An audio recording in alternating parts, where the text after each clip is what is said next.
حقیقت میں وہ لطف زندگی پایا نہیں کرتے جو یاد مصطفیٰ سے دل کو بہلایا نہیں کرتے۔ السلام علیکم ورحمۃ اللہ وبرکاتہ۔ میں ہوں آپ کا ہوسٹ راؤ ناصر علی جہانگیر اور آپ دیکھ رہے ہیں روزانہ کی طرح یہ ایمان افروز نشریات رحمت رمضان۔ ناظرین کرام، یقینی طور پر جو ہمارا عشرہ مغفرت ہے یہ بھی بالکل اب اختتام کی جانب ہے، اور رمضان المبارک تیزی سے ہماری زندگیوں سے رخصت ہو رہا ہے۔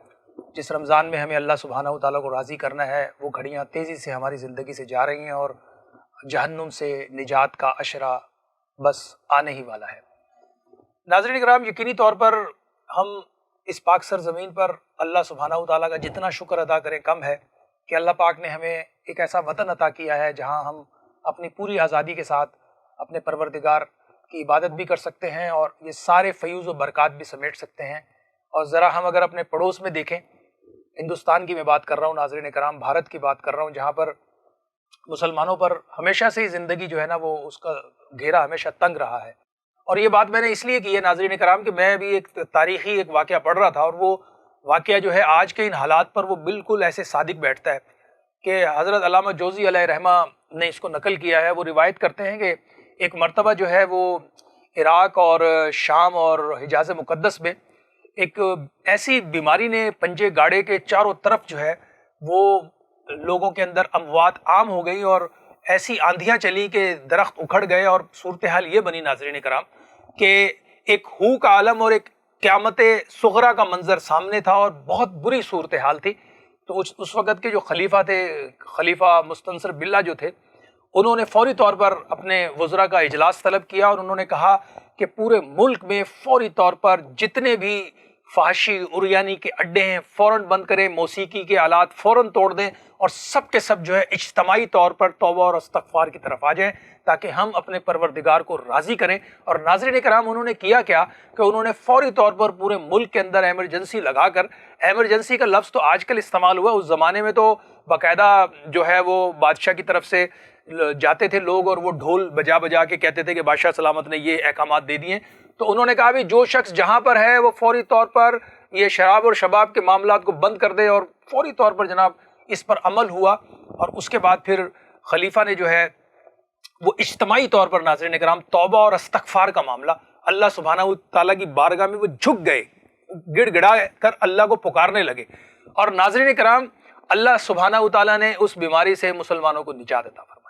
آج کی اس دنیا کے اندر جب ہم اس بیماری کو دیکھ رہے ہیں تو آج کا ہمارا جو وزیر اعظم ہے، آج جو ہمارے حکمران ہیں، وہ کر کیا رہے ہیں ناظرین کرام؟ وہ بجائے اس کے کہ موسیقی کے ان پروگراموں کو بند کرتے، یہ ڈانس کلبوں پہ پابندی لگاتے، شراب خانوں کو بند کرتے، اور سب کے سب اجتماعی طور پر اکٹھے ہو کر توبہ کرنے کا کوئی اعلان فرماتے، انہوں نے تو جناب والا الٹا ہی کام کیا اور تمام کی تمام مساجدوں پہ تالے لگانے کا اعلان فرمایا، اور پھر اس کے بعد کہا کہ جناب نمازوں کی صفوں کے اندر بھی صفوں کو بھی توڑ دیا جائے، صفوں میں بھی فاصلہ ڈال دیا جائے۔ تو میں ذرا پوچھنا چاہتا ہوں کہ جو یہ اتنے سارے مشیر اکٹھے کیے ہیں عمران خان صاحب آپ نے، تو کیا ان میں سے کوئی ایک بھی ایسا نہیں ہے جو آپ کو صحیح اور اچھے فیصلے اور اچھے مشورے دے سکے؟ کیونکہ اس وقت جب ہم تاریخ کو دیکھتے ہیں، اپنے احوال کو دیکھتے ہیں، اور ریاست مدینہ کے جو خلفاء گزرے ہیں ناظرین کرام، جب ہم ان کے اعمال دیکھتے ہیں اور آج کی اس ریاست مدینہ کے یہ احکامات دیکھتے ہیں تو یہ بالکل یقین مانیے کہ اس کے بالکل اپوزٹ ہے۔ یعنی ہونا تو یہ چاہیے تھا کہ ہماری مسجدوں پر سے مکمل ہر طرح کی جو ہے وہ جیسے عام دنوں میں نمازیں پڑھنے جا رہے ہیں، اب ہم اجتماعی طور پر بچوں کو ساتھ لے جا کر اللہ کی بارگاہ میں گڑ گڑا کر توبہ کر کر استغفار کر کر اللہ کی رحمت کو پکارتے، اس کی بجائے مسجدوں کے اندر اب پابندی لگ گئی اور کہا گیا کہ جناب فاصلے کر لیں، 6 گز کا فاصلہ ڈال دیں۔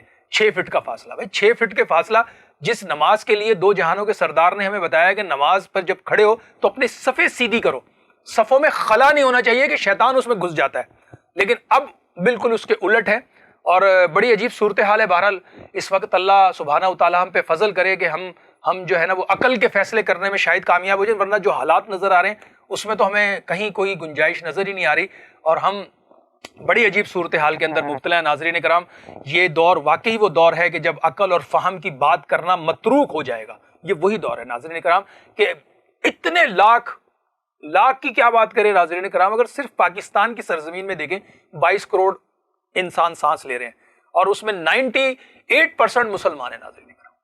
اور اس میں دیکھیے علماء بھی ہیں, خطبہ بھی ہیں, اسکالرز بھی ہیں, PhD اسکالرز بھی ہیں اور بزرگان دین ہماری جو خانقاہیں ہیں وہ بھی ہیں, لیکن ہم سب کے سب ایک عجیب و غریب کیفیت کا شکار ہے. نہ ہمارا دماغ کام کر رہا ہے, نہ ہمارا دل کام کر رہا ہے, اور ہم سب WHO کے جو احکامات آ رہے ہیں اس پر ہم یوں ہاتھ باندھ کے کھڑے ہوئے ہیں. اچھا جی WHO نے کیا کہا ہے؟ WHO نے کہا جی مسجدوں کو بند کر دیا جائے, کر دو بند.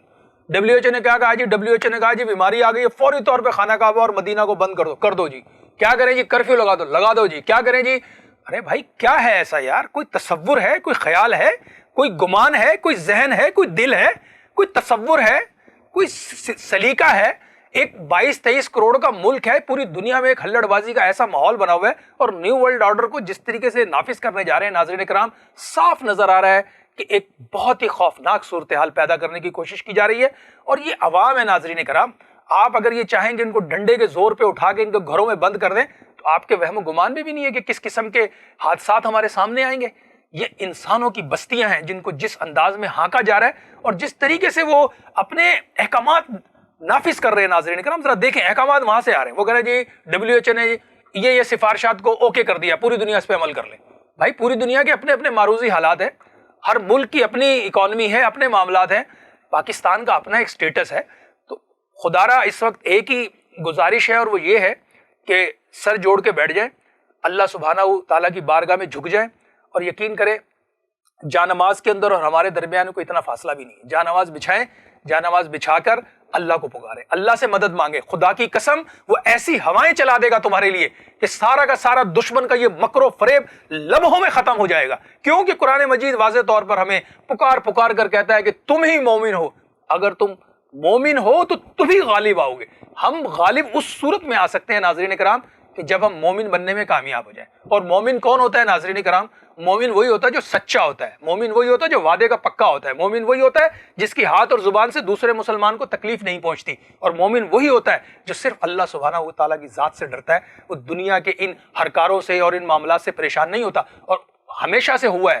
جب بھی اہل ایمان دنیا کے اندر ان پر مصیبتیں پریشانی آئی ہے ناظرین کرام, انہوں نے اللہ سبحانہ و تعالیٰ کی بارگاہ سے رجوع کی ہے. اور دو جہانوں کے سردار جن پر ہمارے ماں باپ قربان, ان کا فرمان تو ہمارے سامنے ہی ہے کہ آپ نے فرمایا آپ کے معاملات میں جب بھی کوئی مشکل آتی تھی, پریشانی آتی تھی, غم آتا تھا, آپ نماز کی طرف دوڑتے تھے. نماز سے مدد کا کہا گیا ہے کہ صبر اور نماز آج نمازوں سے روکا جا رہا ہے, نمازوں پہ پابندیاں ہیں, نمازوں کے لیے منع کیا جا رہا ہے جی اکٹھے نہیں ہو, کرونا پھیل جائے گا. تو یہ تماشا زیادہ دیر تک اس لیے برقرار نہیں رہ سکتا کہ اس غبارے سے کافی پہلے ہوا نکل چکی ہے. پورے یورپ کے اندر, پورے امریکہ کے اندر, پورے UK کے اندر لوگ اس کے خلاف نکل رہے ہیں. تو لیکن بہرحال آنے والے دنوں میں اب جو یہ چیزیں ہمارے سامنے آئیں گی, ہمارے اس ٹرانسمیشن سے ایک ہی پیغام ہے کہ اللہ سے اپنے رابطے کو مضبوط کریں, اللہ سبحانہ و تعالیٰ کی ذات سے اپنے تعلق کو جوڑیں. خدا کی قسم وہی ایک ذات ہے جو ہمیں ان ساری مصیبتوں سے بچا سکتی ہے. اور ہم کتنے خوش نصیب ہیں ناظرین کرام, ہمیں سوچ لینا چاہیے کہ ہمارے پاس اللہ کی ذات بھی ہے اور ہمارے پاس رسول اللہ کی ذات بھی ہے, اور ہمیں سارا کچھ دے کر گئے, ہمیں کہیں وہ اکیلا نہیں چھوڑ کر گئے. اب بھی ایک ایک قدم قدم پر ہماری رہنمائی ہو رہی ہے. ہمیں بتایا گیا ہے کہ جب تم پر کوئی مصیبت آ جائے, تکلیف آئے تو کیا کرنا ہے. آج دیکھیں جاپان کے اندر خودکشیوں کا ریشو ایک دم سے شوٹ کر گیا, وہاں 20% کا ریشو آ گیا. یہ میں بھی پرسوں کی وہ رپورٹس پڑھ رہا تھا, میں لرز گیا. میں نے کہا آپ یہ دیکھیں جاپان اس وقت دنیا کا سب سے لیٹسٹ اور جدید ترین ٹیکنالوجی والا ملک ہے ناظرین کرام. ان کے پاس جو ٹیکنالوجی ہے اس کا تو ابھی ہمارے پاس ایک حصہ بھی نہیں آیا, لیکن آج وہ ٹیکنالوجی والا ملک جن کو دنیا کی زندگی کی ساری آسائشیں میسر ہیں, وہ خودکشیاں کر رہے ہیں. اور یہ الحمدللہ ہمارے دین کو یہ اللہ نے اعزاز بخشا ہے کہ ہمارے لوگ جو ہیں, اللہ کا فضل ہے, اگر وہ بھوکے ہیں, پریشان ہیں, دکھ میں ہیں, غم میں ہیں, کرب میں ہیں, وہ اللہ کی طرف متوجہ ہوتے ہیں اور اللہ تعالیٰ پھر ان پر سکون نازل فرماتے ہیں. اور نبی پاک صلی اللہ علیہ وسلم کی زندگی کی طرف متوجہ ہوتے ہیں، اس زندگی سے ہمیں یہ راحت یا چین اور یہ سارے اطمینان ملتے ہیں۔ بہرحال آج تھوڑی سی گفتگو طویل ہو گئی ہے، اور انشاءاللہ کوشش کریں گے کہ آپ تک خیر خائی کا یہ پیغام پہنچے، اور باقاعدہ جو ٹرانسمیشن کا آغاز ہے وہ تلاوت قرآن مجید فرقان حمید سے ہے، اور آج ہمارے ساتھ تلاوت فرما رہے ہیں ماشاءاللہ سے محمد بلال نقشبندی صاحب۔ تلاوت قرآن مجید فرقان حمید سے ہمارے دلوں کو منور فرمائیں جی۔ اعوذ باللہ من الشیطان الرجیم،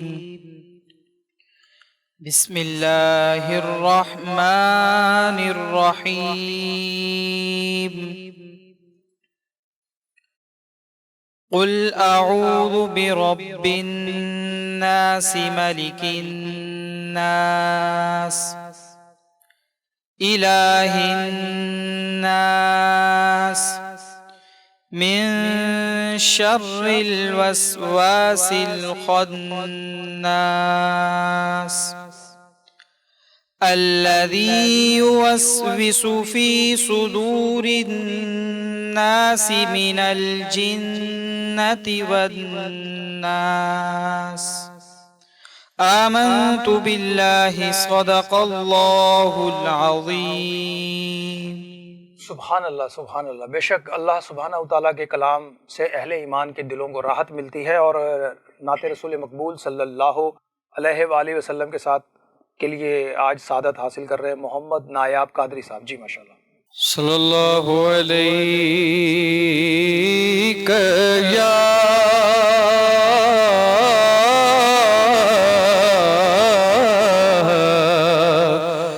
یا رسول اللہ وسلم علیک یا حبیب اللہ۔ کیا بات ہے مدینے کی، ساری دنیا کھاتی ہے خیرات مدینے کی، لو مدینے کی تجلی سے لگائے ہوئے ہیں، لو مدینے کی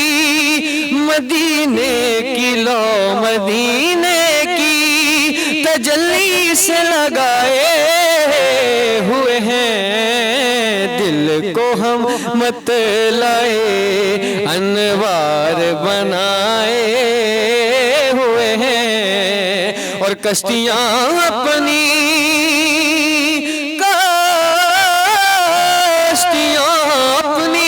کنارے سے لگائے ہوئے گئے، ڈوب سکتی نہیں طوفان کی طغیانی میں، جس کی کشتی ہو محمد کی نگہبانی میں، کیا وہ ڈوبے جو محمد کے ترائے ہوئے ہیں، اور حاضر و ناظر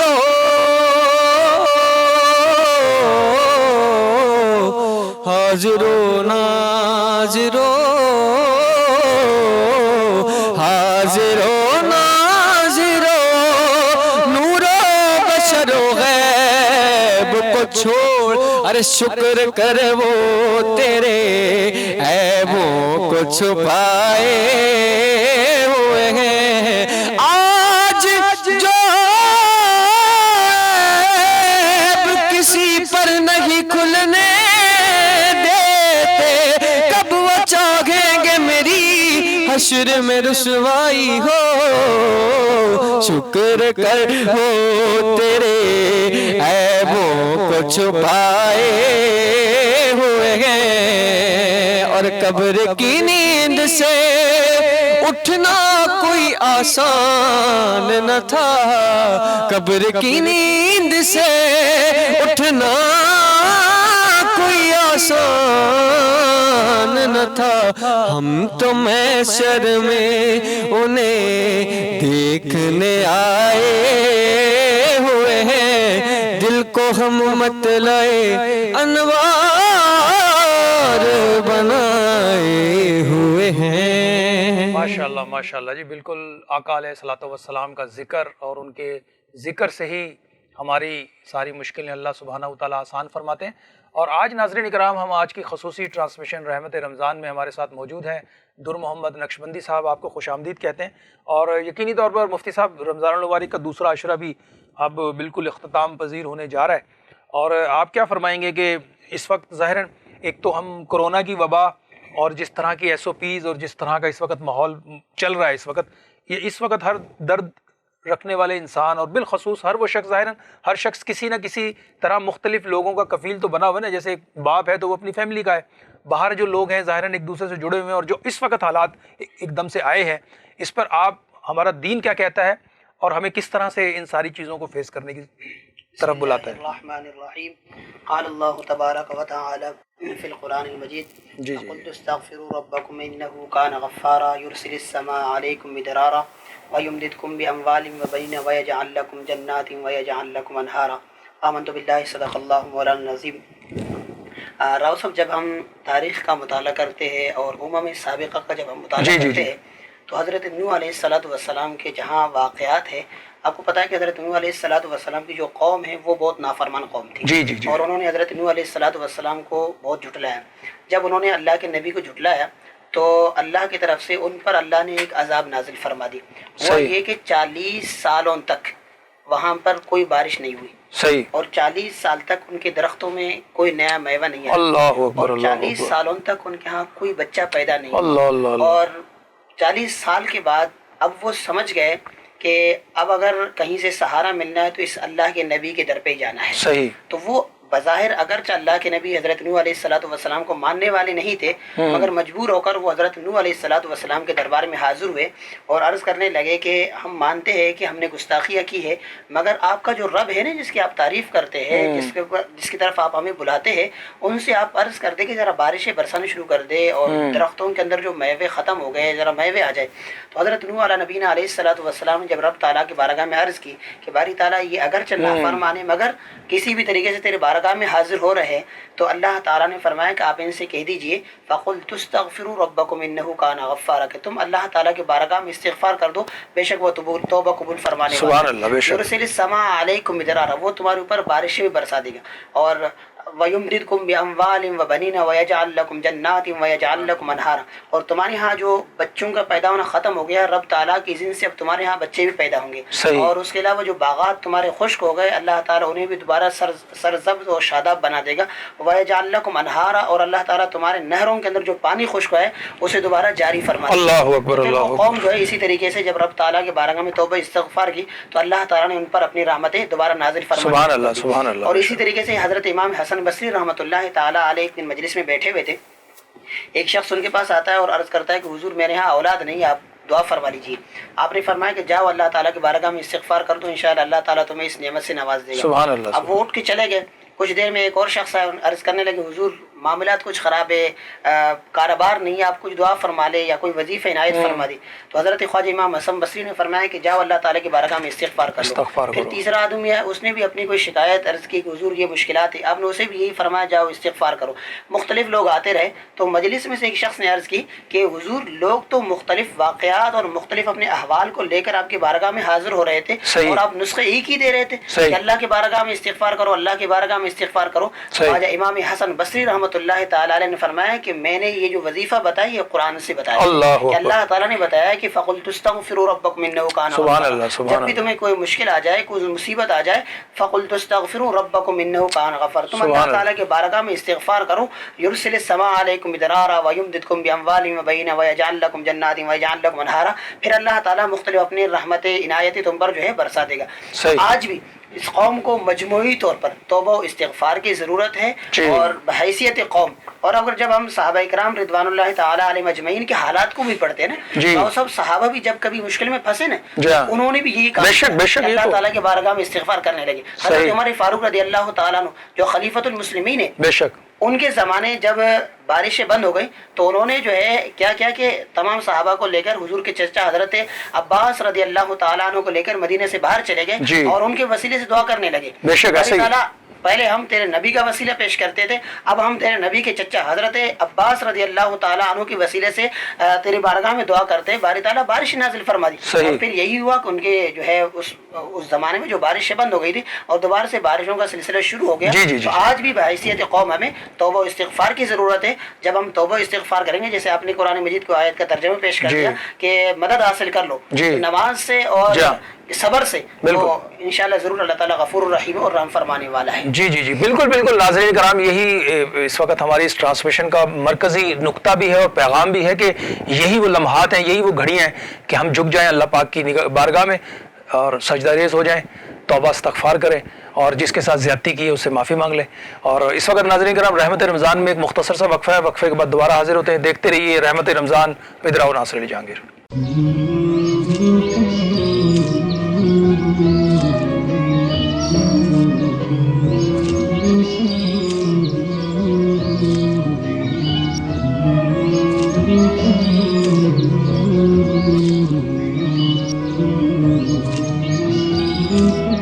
میں تو خود ان کے در کا گدا ہوں,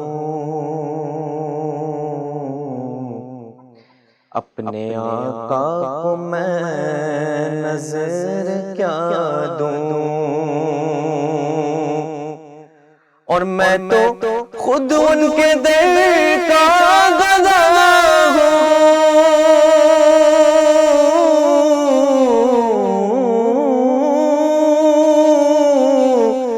میں تو خود ان کے در کا گدا ہوں, اپنے آقا کو میں نظر کیا دوں. اب تو آنکھوں میں بھی کچھ نہیں ہے, ورنہ قدموں میں آنکھیں بچھا دوں. اب تو آنکھوں میں بھی کچھ نہیں ہے, ورنہ قدموں میں آنکھیں بچھا دوں. اور آنے والی ہے ان کی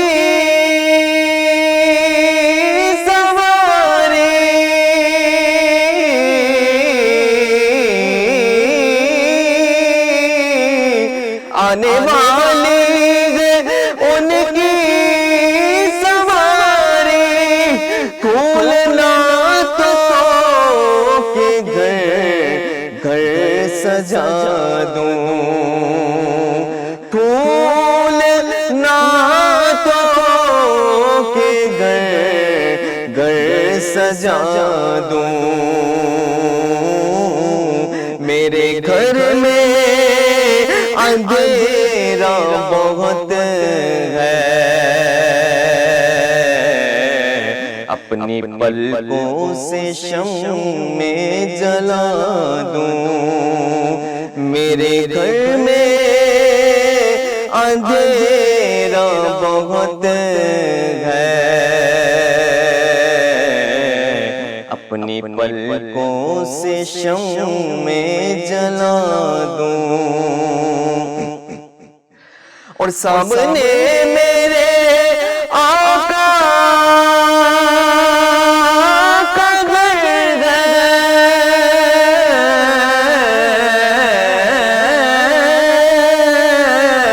سامنے میرے آقا کا گھر ہے, روضہ پاک پیش نظر ہے, روضہ پاک پیش نظر ہے. مجھ کو کیا کچھ نظر آ رہا ہے, تم کو لفظوں میں کیسے بتا دوں. مجھ کو کیا کچھ نظر آ رہا ہے، تم کو لفظوں میں کیسے بتا دوں، اور میرے آنسو بہت قیمتی ہے، ان سے وابستہ ہے ان کی یادیں، ان کی منزل ہے خاک مدینہ، یہ گوہر یوں ہی کیسے لٹا دوں، ان کی منزل ہے خاک مدینہ، یہ گوہر یوں ہی کیسے لٹا دوں، اور میری بخشش کا سامان ہے، اور دل کا بھی ارمان یہی ہے، میری بخشش کا سامان ہے،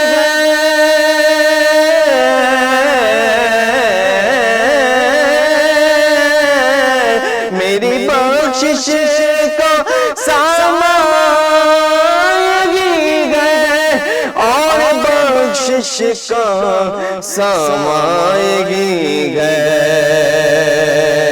ایک دن ان کے روزے پہ جا کر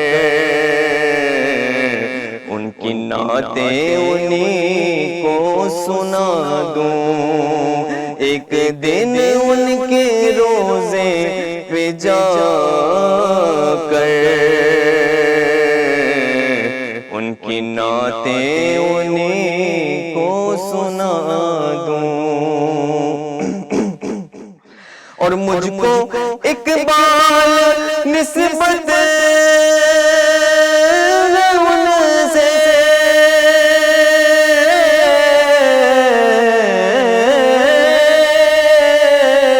مجھ کو اقبال نسبت ان سے، جن کا ہر لفظ جانے سخن ہے، میں جہانات ان کی سنا دوں، ساری محفل کی محفل جگا دوں، میں جہانات ان کی سنا دوں، ساری محفل کی محفل جگا دوں، میں تو خود ان کے دل کا گدا ہوں، اپنے آقا کو میں نظر کیا دوں، اب تو آنکھوں میں بھی کچھ نہیں ہے، ورنہ قدموں میں آنکھیں بچھا دوں۔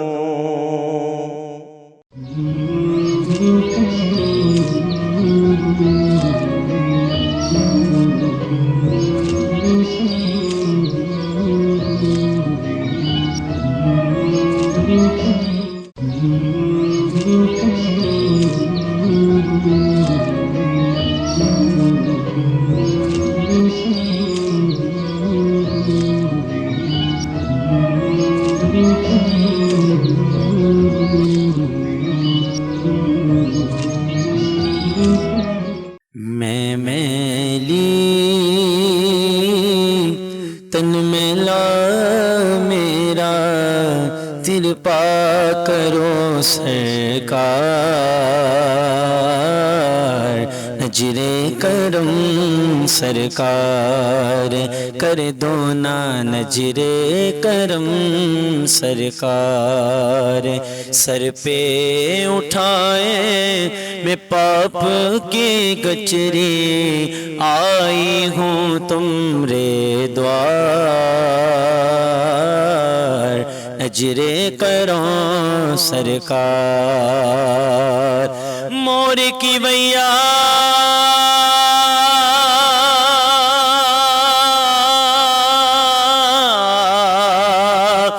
بیچ بور میں، کشتی ڈوب نہ جائے، مور کی ویا بیچ بور میں، کشتی ڈوب نہ جائے، آقا تیرا ہوں تو موری خبر لے، آقا تیرا ہوں تو موری خبر لے، کون لگائے پار، نظر کرم سرکار، اور کچھ تو میری آس بندھا دو، تن من ہے بے چین، کچھ تو میری آس بندھا دو، تن من ہے بے چین، روتے روتے ردیاں بیتی ہے، روتے روتے ردیاں بیتی ہے، روتے روتے ردیاں بیتی، کب ہوگا دیدار، نظر کرم سرکار، کر دو نا نظر کرم سرکار، میں میلی تن میلا میرا، کرپا کرو سرکار، نظر کرم سرکار۔ اللہ اکبر اللہ اکبر۔ یقینی طور پر بعض اشعار ایسے ہیں جو آپ کو یقینی طور پر کسی اور ہی دنیا میں لے جاتے ہیں، اور انسان اگر اپنے گناہوں پر ناظرین کرام نظر رکھے اور اپنے گناہوں کو یاد رکھے تو اس کو یقینی طور پر جو ہے پھر صحیح اور سیدھی اور سمت بھی پھر مل جاتی ہے، اور جب انسان خود فریبی میں ناظرین کرام پڑ جائے تو اسے پھر گناہ بھی اس کو اپنے گناہ نظر نہیں آتے، جبکہ حقیقتاً ہمیں دیکھا جائے تو نبی پاک صلی اللہ علیہ وآلہ وسلم نے ہمیں کتنی بڑی بشارت بھی دی ہے۔ یہی جو آج ہم موضوع پہ بات کر رہے ہیں، مغفرت کے اوپر، توبہ استغفار کے اوپر، تو اللہ کے حبیب نے فرمایا کہ ابن آدم کا ہر بیٹا خطا کار ہے، اور تم میں بہترین خطا کار وہ ہے جو اللہ سے زیادہ توبہ اور استغفار کرتا ہے۔ اب ذرا سوچیں ناظرین کرام کہ کتنا بڑا یہ پیغام ہے ہمارے لیے کہ ہم توبہ اور استغفار کے بغیر ہمارے لیے کوئی راحت نہیں ہے، کوئی راستہ نہیں ہے، کوئی منزل نہیں ہے، کیونکہ توبہ استغفار ہی وہ ذریعہ ہے جس کے ذریعے سے ہم اللہ سبحانہ وتعالیٰ کا قرب بھی حاصل کر سکتے ہیں، اور اس کی رحمت کے بھی جو ہے نا قریب ہو سکتے ہیں، اور اس کے فضل اور کرم کو بھی سمیٹ سکتے ہیں۔ یقینی طور پر یہ ساری چیزیں ہماری اس دنیا کی زندگی کے اندر جو ہے وہ ہمیں بہت کچھ سمجھنے کا، سیکھنے کا بھی موقع دیتے ہیں، اور ہماری روزانہ کی ٹرانسمیشن رحمت رمضان میں ناظرین کرام کوشش یہی ہوتی ہے روزانہ کہ ہم بھی آپ تک وہ معلومات شیئر کریں، آپ سے وہ معلومات پہنچائیں کہ جس معلومات کے ملنے سے آپ بھی شاد ہوں، آپ بھی آباد ہوں، آپ کے چہرے پر بھی روشنی آئے، کیونکہ دو جہانوں کے سردار نے فرمایا کہ اللہ تعالیٰ اس کے چہرے کو شاد اور آباد رکھے جو میری بات سن کے دوسرے کو پہنچا دے۔ تو یہ ایک ذریعہ ہے ناظرین کرام کہ ہم اپنی جو باتیں ہیں یہ نبی پاک صلی اللہ علیہ وسلم کے جو فرامین ہیں یہ آپ تک پہنچانے کا ذریعہ بن رہے ہیں، ہمارا یہ کیمرہ ذریعہ بن رہا ہے، ہماری یہ ٹرانسمیشن ذریعہ بن رہی ہے، اور آپ تک پہنچ رہی ہے، اور آپ اس کو دوسروں تک پہنچا کر اس پورے سرکل کو مسلسل آگے بڑھا سکتے ہیں، اور اس دعا میں آپ بھی شریک ہو سکتے ہیں۔ ہر وہ مسلمان شریک ہو سکتا ہے کہ نبی پاک صلی اللہ علیہ وسلم نے جو بشارت دی ہے یہ سب کے لیے ہے، جو بھی اس کو پائے اور آگے پہنچائے اور خیر خائی کے اندر شامل ہو جائے۔ اور آج ہمارے ساتھ موجود ہے ماشاءاللہ محمد حسین قادری صاحب نعت رسول مقبول صلی اللہ علیہ وآلہ وسلم کی سعادت حاصل کرتے ہیں. جی ماشاءاللہ. روک لیتی ہے آپ کی نسبت تیر جتنے بھی ہم پہ چلتے ہیں، روک لیتی ہے آپ کی نسبت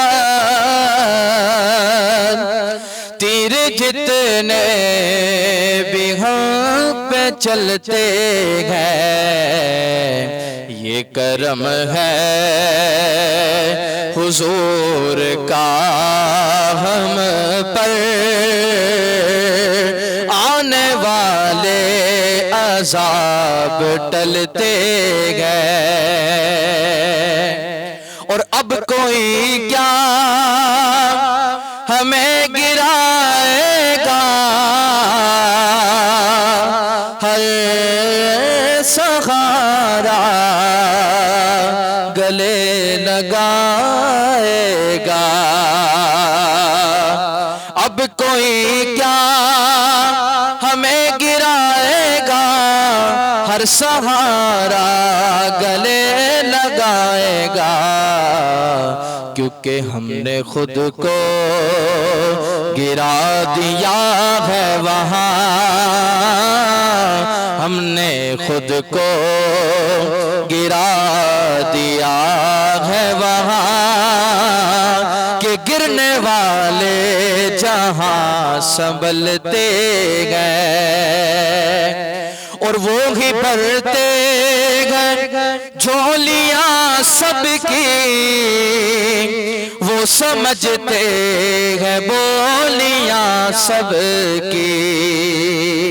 وہ ہی بھرتے ہیں جھولیاں سب کی، وہ سمجھتے ہیں بولیاں سب کی. آؤ بازار مصطفیٰ کو چلے، آؤ بازار مصطفیٰ کو چلے، کھوٹے سے کے وہیں پہ چلتے گئے. اور ذکر سرکار کے اجالوں کی بے نہایت ہے رفعت خالد. ذکر سرکار کے اجالوں کی بے نہایت ہے رفعت خالد. یہ اجالے کبھی نہ سمٹیں گے، یہ اجالے کبھی نہ سمٹیں گے. یہ وہ سورج نہیں جو ڈھلتے گئے، روک لیتی ہے آپ کی نسبت تیر جتنے بھی ہم پہ چلتے ہیں. سبحان اللہ سبحان اللہ. بے شک جی، اب کوئی کیا ہمیں گرائے گا، ہر سہارا گلے لگائے گا. ہم نے خود کو گرا لیا ہے وہاں، گرنے والے جہاں سنبھلتے ہیں. اور یہ بہت خوبصورت کلام ناظرین کرام، شاعر نے جو انداز اختیار کیا اور جس طریقے سے اپنی والہانہ محبت اور اپنی چاہت کو موڑا ہے نبی پاک صلی اللہ علیہ وسلم کی طرف، یہی تو مسلمانوں کا خاصہ ہے ناظرین کرام. مسلمانوں نے جب تک نبی پاک صلی اللہ علیہ وسلم کے دامن کو تھامے رکھا تو روئے زمین کے بڑے سے بڑے کفر سے وہ ٹکرا گئے. نہ صرف ٹکرا گئے بلکہ ان کو پاش پاش بھی کیا ناظرین کرام. یہ جو اس وقت جس دور میں ہم اور آپ زندہ ہیں، اس وقت تو ہم صرف ایک نام کے مسلمان ہیں. اگر حقیقتاً اپنے دل میں جھانکے نا، ہم 1 ارب 70 کروڑ مسلمان روئے زمین پہ ناظرین سانس تو لے رہے ہیں, ہم کھا تو رہے ہیں, ہم پی تو رہے ہیں, لیکن ہماری زندگیوں کو کوئی فائدہ نہیں ہے کہ فراز جیسا ملون اگر کوئی کھڑا ہو کر وہاں سے ہمارے نبی کی شان میں گستاخی کرے تو یہ تو اس کا ہم سانس بند کر دیں. لیکن حالت یہ ہے کہ ہم جرم ضعیفی میں پڑے ہوئے ناظرین کرام, ورنہ جرت کیا ہے کسی کی کہ اس جانے جانا کے بارے میں کوئی لفظ تو نکالے منہ سے. جب ایمان والے صحابہ کرام موجود ہوتے تھے تو اڑا کے رکھ دیتے تھے, اور کسی کی جرت نہیں ہوتی تھی کہ وہ نبی پاک صلی اللہ علیہ وسلم کے بارے میں کوئی ایک لفظ بھی کوئی ان کے شایان شان سے ہٹ کے بیان کرے. اور آج گاہے بگاہے اللہ سبحانہ و تعالیٰ اپنے عاشقوں کو, اپنے محبوب کے عاشقوں کو ظاہر تو فرما دیتا ہے. اس صدی کے اندر بھی اللہ نے بہت سارے ایسے عاشقان رسول کو ظاہر کیا ہمارے سامنے, جنہیں لوگ کہتے تھے یہ ایسے ہیں تو ویسے ہیں, لیکن پھر جب ان کے جنازے اٹھے تو دنیا نے وہ منظر دیکھا ناظرین کرام کہ جو منظر شاید کبھی زندگی میں نہ دیکھا ہو. میں نے اپنی زندگی میں 2 دفعہ منظر دیکھا ناظرین کرام, جو مجھے اپنی زندگی کے 2 بڑے جنازے یاد ہیں. مجھے حضرت امام حنبل کا وہ قول یاد ہے کہ آپ نے فرمایا کہ جب کوئی نبی پاک صلی اللہ علیہ وسلم کی شان میں توہین کرے تو امت کیا کرے؟ تو آپ نے فرمایا بھی امت جو ہے پھر اس کا بدلہ لے. فرمایا اگر امت بدلہ نہیں لیتی تو کیا کرتی؟ آپ نے فرمایا پھر امت مر جائے اگر امت بدلہ نہیں لیتی. اور آپ نے فرمایا کہ ہمارے جنازے فیصلہ کریں گے کہ کون حق پر ہے. اور اب جنازوں نے تو فیصلے دینا شروع کر دیے ناظرین کرام. اسی یہ سن 2000 چلا ہے, اسی میں 2015 ہمارے سامنے ہے, اسی میں 2020 ہمارے سامنے ہے.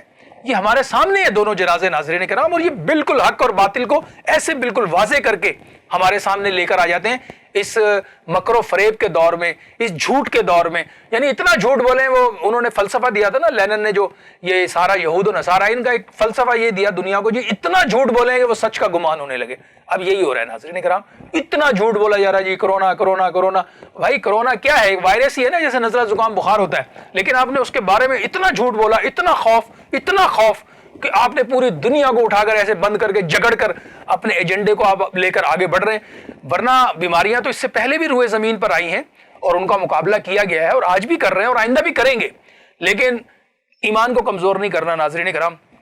ایمان کی مضبوطی بہت ضروری ہے, اور اسی کا امتحان ہے. یہ میں بتا دوں, اس وقت جتنا سب سے بڑا فتنہ ہے, اس فتنے کو ہم اور آپ سب دیکھ رہے ہیں. ایک تو سورہ کہف کی 10 آیات کو یاد کر لیں, اس کو حفظ کر لیں, کیونکہ یہ جو دور ناظرین کرام جس میں ہم اور آپ سانس لے رہے ہیں, اب دجال کسی بھی وقت اپنے چہرے سے نقاب اتار کر سامنے ہوگا اور اسی اسکرین پہ نظر آ رہا ہوگا, اور ہم سب دیکھ رہے ہوں گے, ہم سب کہہ رہے ہوں گے کہ او ہو جس دجال کا ذکر ہو رہا تھا وہ یہی ہے. یہی ہے ناظرین کرام, یہی ہے, کیونکہ اس کی وجہ ہے جتنی احادیث مبارکہ دجال سے متعلق ہم نے پڑھی ہے کتابوں میں, اس میں سے اکثریت پوری ہو چکی ہے. وہ سارے مناظر ہمارے سامنے اس وقت موجود ہیں. ہمیں لرزنے کی بھی ضرورت ہے, تڑپنے کی. اور اس وقت وجہ پتہ ہے کیا ناظرین کرام؟ اس وقت معاملہ یہ ہو گیا ہے کہ ہم بے حسی کا بھی شکار ہو گئے. ہمارے اندر وہ جذبات احساسات نہیں ہیں جو ایک آج سے میں 20 سال پہلے دیکھ رہا تھا, 10 سال پہلے دیکھ رہا تھا, یا اس سے 30 سال پہلے کی زندگی ہم دیکھتے ہیں. تو محلے میں کسی ایک کی ڈیتھ ہو جاتی نا, کسی کا انتقال ہوتا تھا, یقین کریں ناظرین کرام پورا محلہ سوگ مناتا تھا. پورے محلے میں کوئی ٹی وی نہیں چلاتا تھا, اور سارے ایک دوسرے سے گھر سے چیزیں لا کے جس کے گھر میں میت ہوتی نا اس کے گھر میں کھڑے ہو جاتے تھے. ایک مطلب ایسا ایک مضبوطی کا اور ایک محبت کا ایک رشتہ ہم دکھاتے تھے. اب تو ناظرین کرام لاشیں روڈوں پہ پڑی ہوتی ہیں اور کتے بھنبوڑ رہے ہوتے ہیں, کتے ان کو جھنجھوڑ رہے ہوتے ہیں. کوئی ہمارے اندر وہ ایک حلاوت اور جو ایک کیفیت تھی نا, بالکل ختم ہوتی جا رہی ہے. اس کی وجہ ناظرین کرام یہ جو ہمارا آج کل کا ماحول ہے, اور جو غذائیں ہم کھا رہے ہیں, یہ بھی ذہن میں رکھیں, غذائیں جو کھا رہے ہیں اس کا بڑا کردار ہے جذبات کے اندر. ہم حلال اور حرام کی تمیز سے جب سے محروم ہوئے, اور جب سے یہ ناظرین کرام, یہ تو ہمارے چینل کو اللہ نے یہ توفیق بخشی ہے کہ ہم ساری باتیں کہہ جاتے ہیں, ورنہ تو سنسر کی کینچی لگی ہوتی ہے, سارے کاٹ دیتے ہیں, ارے نہیں ہمارا وہ ناراض ہو جائے گا, ہمارا یہ ناراض ہو جائے گا, ہمارا فلاں ناراض ہو جائے گا. یہ ہمارے چینل کو اللہ پاک نے اعزاز بخشا ہے کہ یہاں ہم صرف اللہ اور اس کی رسول کی ناراضگی کا اپنا سامنے وہ رکھتے ہیں, باقی ناراضگیوں کو ہم اس لیے نہیں رکھتے کہ ہمارا یقین انہیں پر ہے. اس کی ناراضگی سے ڈرو, ان کی ناراضگی سے کیا ڈرنا. یہ جب سے ہم نے برگر اور یہ پیزے اور یہ KFC اور یہ میکڈونلڈ لائے ہیں نا اپنے ہم نے ان کو فرنچائزیں دی ہیں, انہوں نے اتنا زہر کھلا دیا, یقین کریں کہ باپ بیٹے کا نہیں ہے, بیٹا باپ کا نہیں ہے. وہ کھا رہے ہیں جنک فوڈ, کھا رہے ہیں بچے جنک فوڈ کھلا کے. اب بچوں سے پچھلے دنوں میں آغا خان کا ایک ڈاکٹر میرے ساتھ ایک پروگرام میں بیٹھا ہوا, تو وہ یہی سوال وہاں ہوا ناظرین کرام. اس نے کہا یہ آج کل کے بچوں کو کیا ہو گیا, ماں باپ کی سنتے ہی نہیں ہے, اور بڑی غصیلے بچے ہیں, غصہ بہت ہے بچوں کے اندر, ایک اگریسو ہوئے ہیں بچے. وجہ کیا ہے؟ تو ڈاکٹر صاحب فرمانے لگے, کہنے لگے وجہ یہ ہے جو تم جنک فوڈ کھلا رہے ہو نا لوگوں کو, بچوں کو پیزے برگر اور یہ جو آپ لا کے ان کو کھلا رہے ہیں, تو بولو یہ کھلانے کی جو اثرات ہمارے بچوں پہ منتقل ہو رہے ہیں, یہ جو چکن کھا رہے ہیں ناظرین کرام خاص کر, اب اس کے اثرات یہ ہو رہے ہیں کہ بچوں کے اندر جو ہے ایک عجیب اگریسو جو ان کی کیفیت ہے وہ بن گئی ہے. اور یہی وجہ ہے کہ آج بچوں میں وہ آپ کو چیز نہیں ملے گی جو ہونی چاہیے. تو مقصد کہنے کا یہ ہے ناظرین کرام, بس اللہ سے فضل مانگتے ہیں, اللہ سے کرم مانگتے ہیں, اللہ سے, اور اپنی زندگیوں کا رخ نبی پاک صلی اللہ علیہ وسلم کی طرف موڑ دیتے ہیں. انہی کے رستے پہ چلیں گے, انہی کی سیرت کو اپنائیں گے, انہی کی سنتوں پہ چلیں گے, تو اللہ سبحانہ و تعالیٰ یہ دنیا کی زندگی بھی راحت کر دیں گے, آسان کر دیں گے, اور انشاءاللہ جنت میں بھی اور قبر میں بھی عزتوں کی جو ہے وہ اللہ پاک تاج پہنا دیں گے. آج کی ٹرانسمیشن سے اتنا ہی, اور میں اپنے مہمانوں کا بے حد مشکور ہوں کہ وہ ہماری اس ٹرانسمیشن کا حصہ بنے. تو ناظرین کرام انشاءاللہ کل تک کے لیے اپنے ہوسٹ راؤ ناصر علی جہانگیر کو رحمت رمضان کے اس ایمان افروز نشریات سے اجازت دیجیے. اللہ حافظ و ناصر.